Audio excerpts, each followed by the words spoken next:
ঢেউসাগর থেকে বেরিয়ে সোজা রওনা দিলাম ওল্ড দীঘার উদ্দেশ্যে।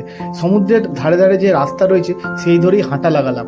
আর প্রথমে পড়লো নিউ দীঘার মার্কেট। দুধারে প্রচুর লোক আর বসেছে চারিদিকে মার্কেট। আমরা পৌঁছে গেলাম হাঁটতে হাঁটতে একদম বিশ্ববাংলা গেটে। আর বেশ খানিকটা সময় লাগলো, প্রায় আধ ঘন্টা। তো পৌঁছেই বিশ্ববাংলা গেটে গিয়ে দেখলাম ওখানেও বিশাল মেলার মতো দোকান বসছে আর চারিদিকে পুরো আলোতে আলোময়।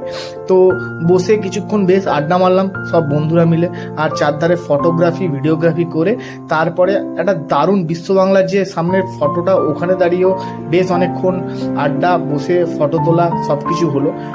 এরপর ফেরার পথে পা বাড়ালাম, কারণ আমাদের ডিনার তখনও কমপ্লিট হয়নি।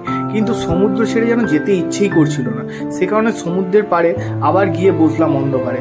আর জলের যে হালকা হালকা আভা এসে লাগছিল, সত্যি দারুণ লাগছিল। ওখানটা কিছুক্ষণ এনজয় করে